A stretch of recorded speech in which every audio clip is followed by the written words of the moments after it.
Shalom, selamat pagi Bapak Ibu Saudara-saudara terkasih.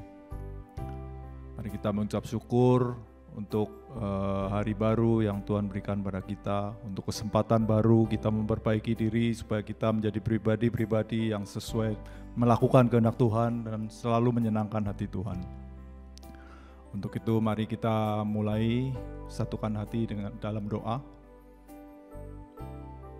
Bapa di dalam surga, terima kasih untuk kesempatan baru yang Kau berikan kepada kami. Kami sungguh bersyukur untuk kesempatan ini dan kami berjanji akan selalu memperbaiki diri kami supaya kami menjadi pribadi-pribadi yang selalu menyukakan hati-Mu. Untuk itu perkenankan kami panjatkan pujian-pujian kami, pujian penyembahan kami, kiranya Engkau disukakan. Kami adalah bagaikan bejana-bejana bagi-Mu yang siap Kau bentuk.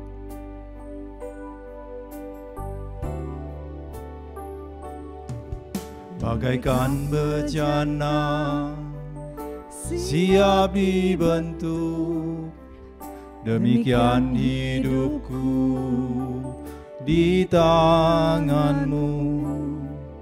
Dengan urapan kuasa Roh-Mu, ku dibaharui selalu. Jadikan ku Allah dalam rumah-Mu, inilah hidupku di tangan-Mu. Bentuklah turut kehendak-Mu, pakailah sesuai rencana-Mu. Ku mau seperti-Mu, Yesus, disempurnakan selalu dalam segenap jalanku, memuliakan nama-Mu.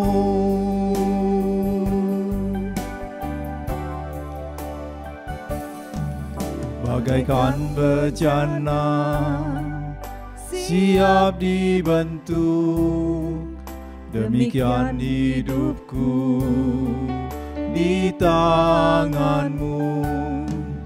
Dengan urapan kuasa Roh-Mu, ku dibaharui selalu. Jadikan ku Allah dalam rumah-Mu, inilah hidupku di tangan-Mu. Bentuklah turut kehendak-Mu, pakailah sesuai rencana-Mu.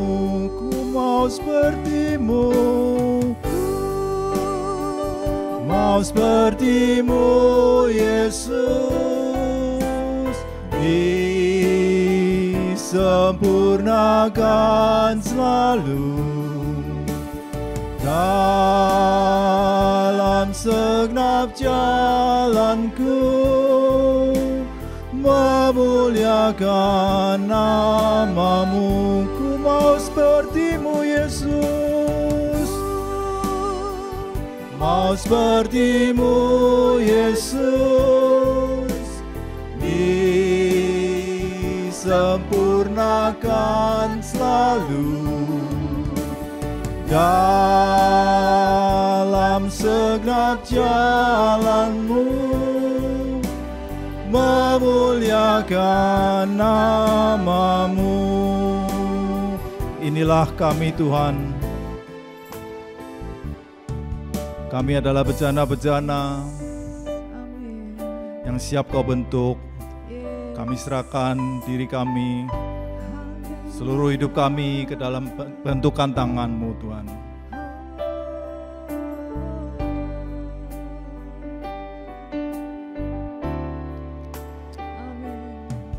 bagaikan bejana, siap dibentuk.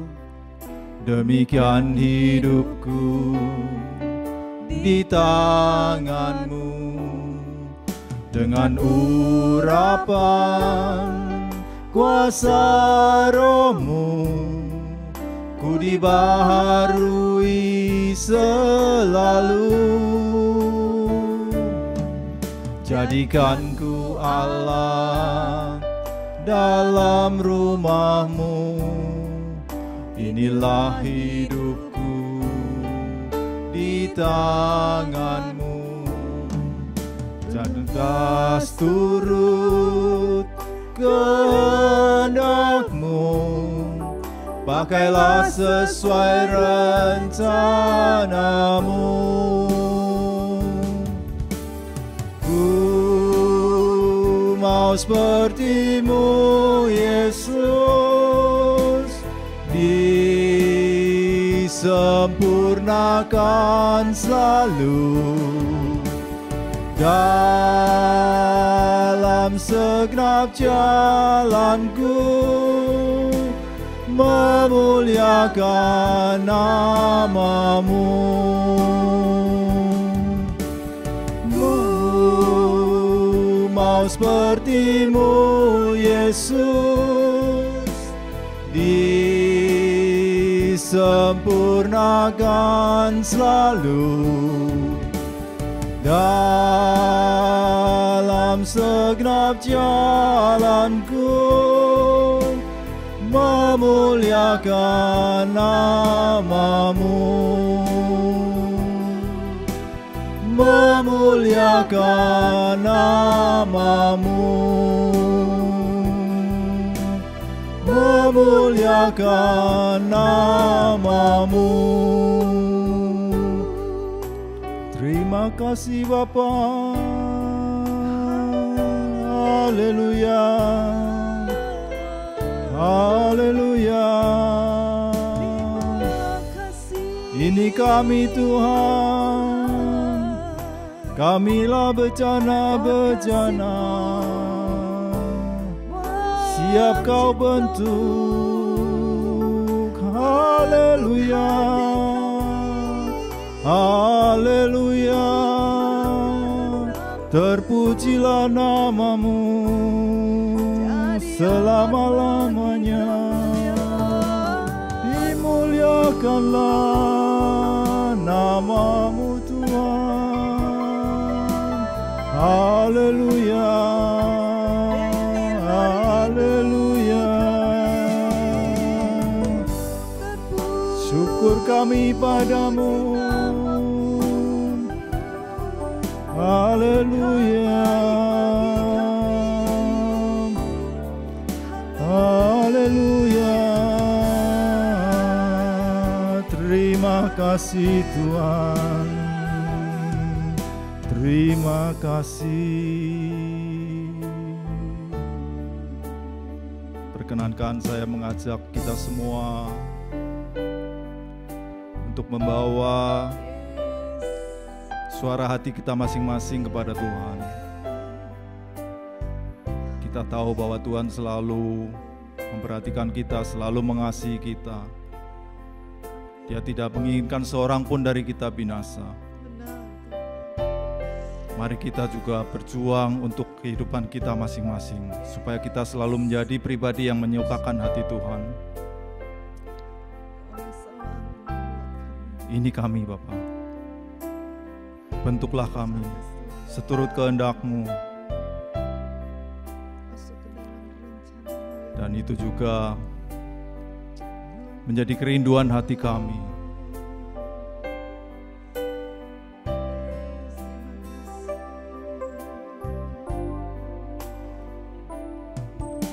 Kerinduan hati ini untuk selalu bersama-Mu.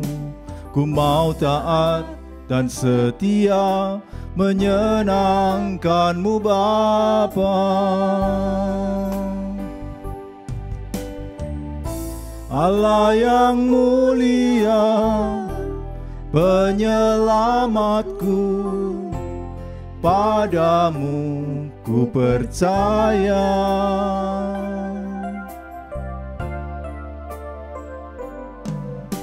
Bimbing aku ya Roh Kudus, untuk senangkan hati Bapa, menjadi seperti Dia, Yesus Tuhanku.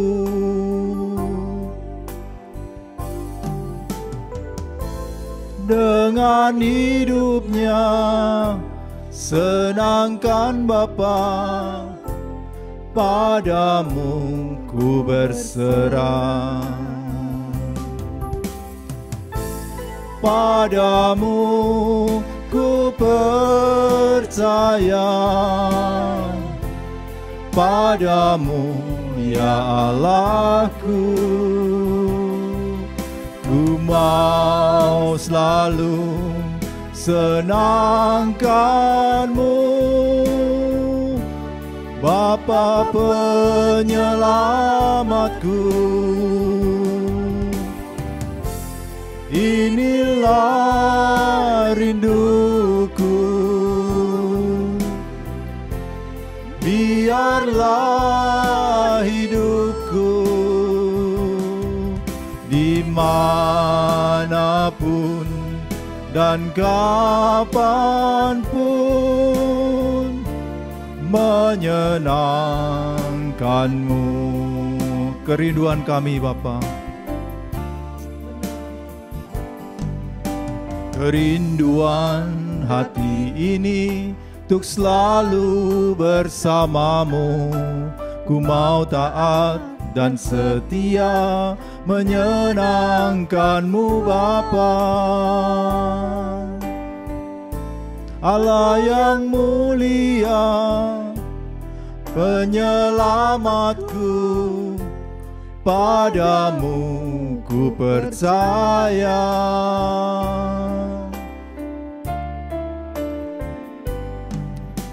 Bimbing aku ya Roh Kudus, untuk senangkan hati Bapa, menjadi seperti Dia, Yesus Tuhanku.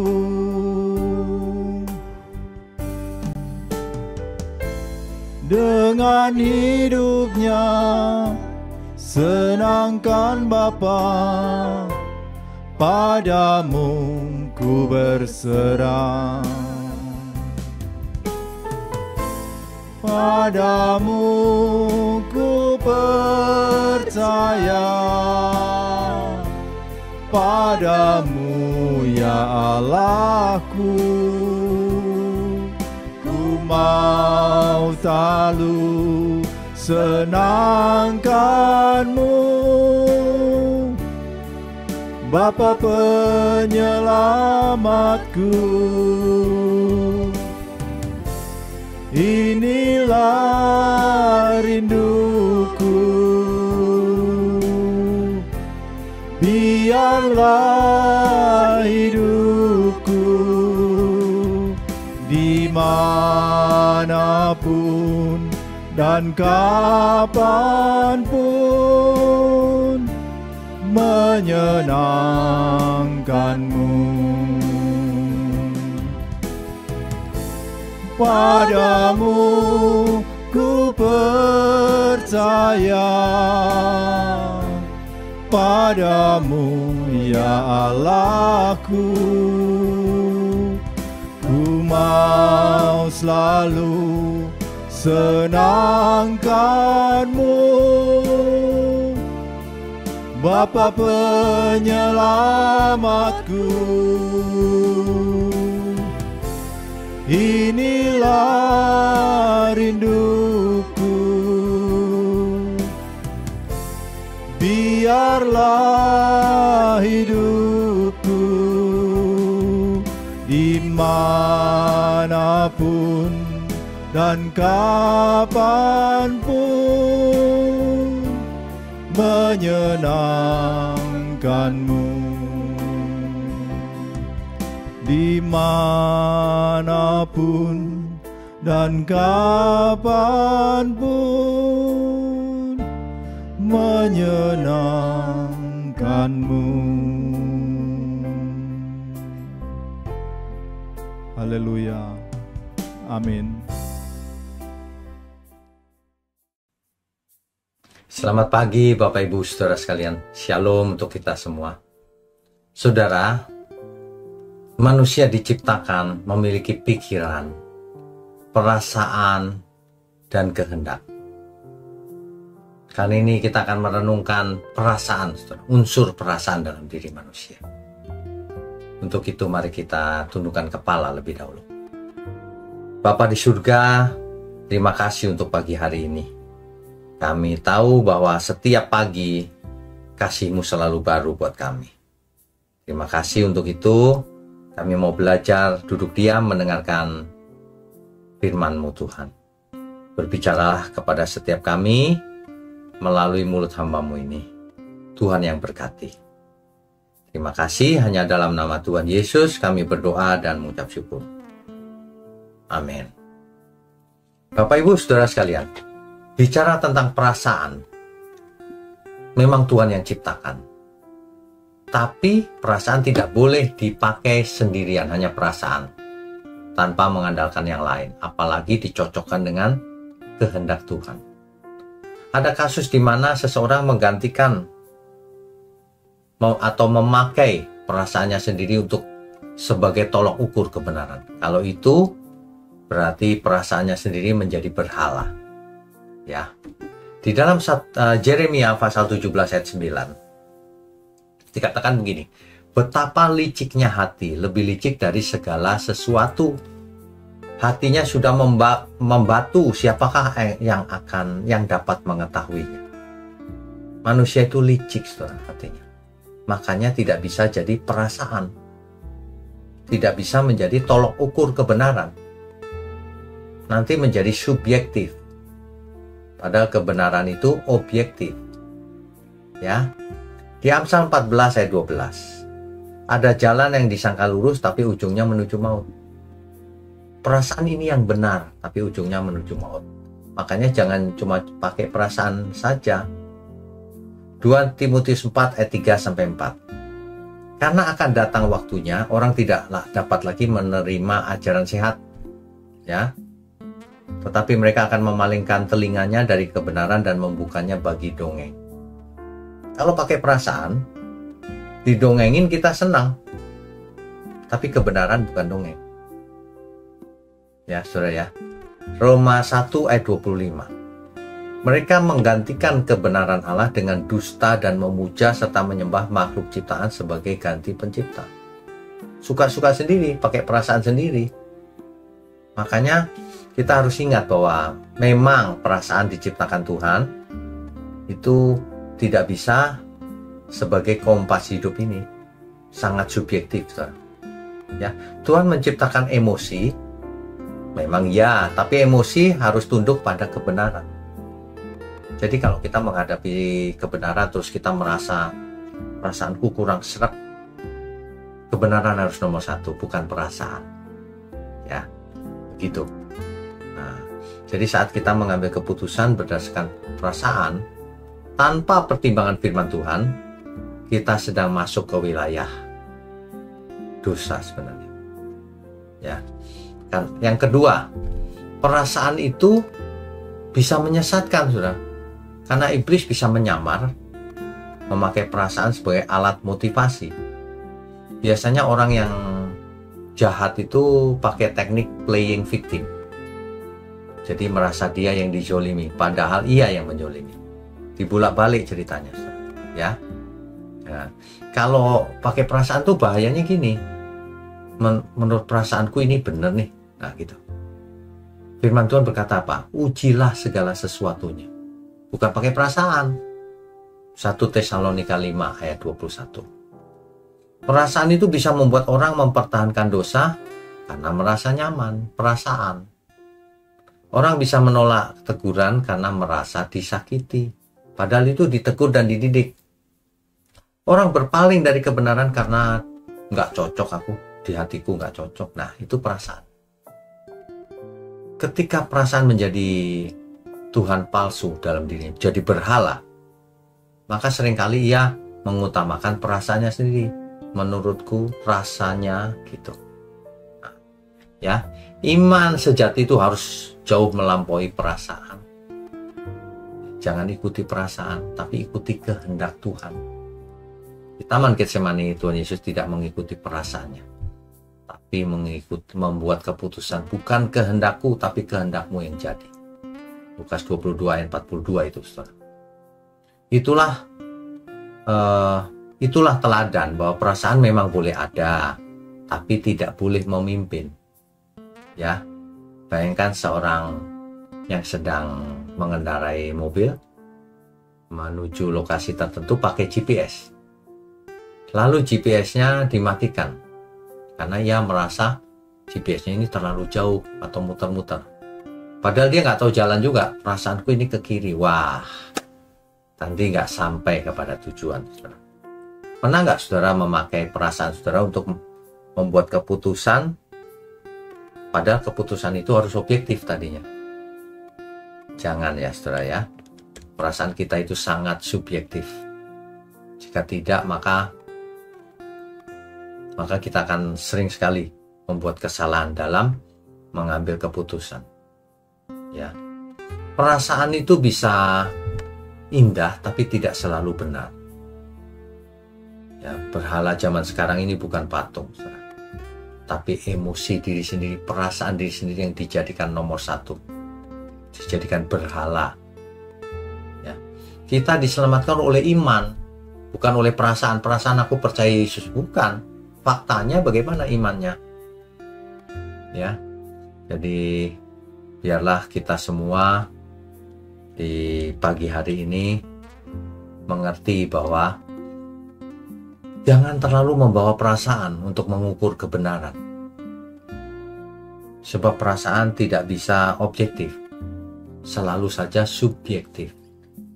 Itulah kejadiannya selalu begitu. Ketika orang menggunakan perasaannya, selalu ia punya alasan yang baik. Tapi itu sebenarnya bukan kebenaran. Biarlah perasaan kita mulai pagi ini kita tundukkan di bawah firman Tuhan. Ditundukkan di bawah kehendak Tuhan. Orang yang memiliki perasaannya sebagai berhala, perasaannya nomor satu. Jadi kalau ditunjukkan fakta, ia pun menolak karena perasaannya merasa, kurasa nggak begitu deh. Padahal sudah terbukti di depan mata faktanya begitu. Tapi ia tetap mengelak. Enggak, perasaanku nggak begitu. Bahkan yang aneh, saudara, ada orang yang tahu suatu ajaran itu salah. Dan ia sendiri setuju. Tapi ia berkata kepada saya, tapi aku mau menuruti perasaanku saja.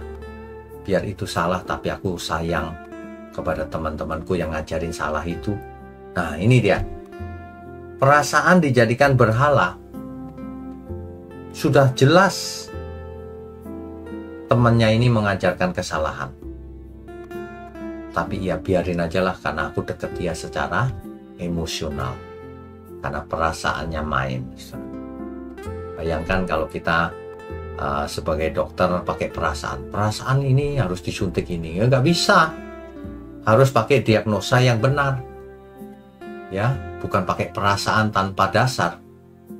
Nggak boleh itu. Demikian juga kalau seorang pengkhotbah. Nggak boleh pakai perasaannya sendiri sebagai sumber kebenaran. Dia mengarang bebas saja gitu waktu khotbah. Nggak bisa. Itu kan perasaan. Harus objektif. Dasarnya harus firman Tuhan yang ada di Alkitab. Jangan ngarang-ngarang sendiri, saudara. Ya. Jadi manusia punya perasaan untuk apa? Untuk mencintai, salah satunya. Nah, semua ciptaan Tuhan, pikiran, perasaan, kehendak, dan lain-lain, semuanya milik Tuhan karena Tuhan yang ciptakan. Jadi perasaan itu sangat baik karena Tuhan yang ciptakan. Cuma digunakan untuk apa? Nah, itu tanggung jawab kita. Kalau digunakan untuk mengasihi Tuhan, itu benar. Tapi kalau digunakan untuk mengukur kebenaran, sehingga ego kita yang nomor satu, nah itu malah mencelakakan, saudara.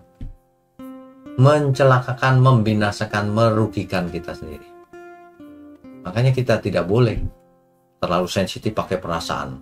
Aku nggak suka sama dia. Nah itu jadi salah. Kita harus lihat Alkitab. Kasihilah musuhmu. Lah kalau nuruti perasaan nggak bisa Tuhan. Aku sakit hati sama dia. Nah, itu perasaan. Tapi kalau kita tinggalkan perasaan kita melihat Alkitab, kasihilah musuhmu. Wah, kalau meskipun siapapun musuh, kalau ia bertobat ya harus diampuni, dikasihi lagi, saudara. Ya, jangan jadikan perasaan kita berhala. Tundukkan perasaan kita pada firman Tuhan, kebenaran, kehendak Tuhan.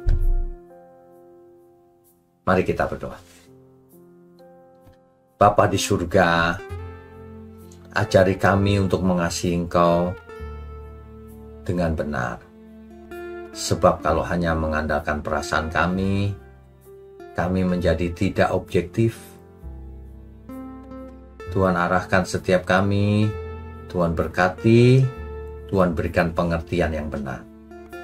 Agar kami semua boleh berubah seturut kehendak Tuhan. Terima kasih untuk pagi hari ini. Terima kasih untuk GMM dan untuk seluruh jemaat Tuhan dimanapun berada. Kami sungguh mengucap syukur menjadi bagian dalam keluarga besar di dalam Tuhan. Terima kasih hanya di dalam nama Tuhan Yesus Kristus. Kami sudah berdoa, kami sambut hari ini. Haleluya. Amin.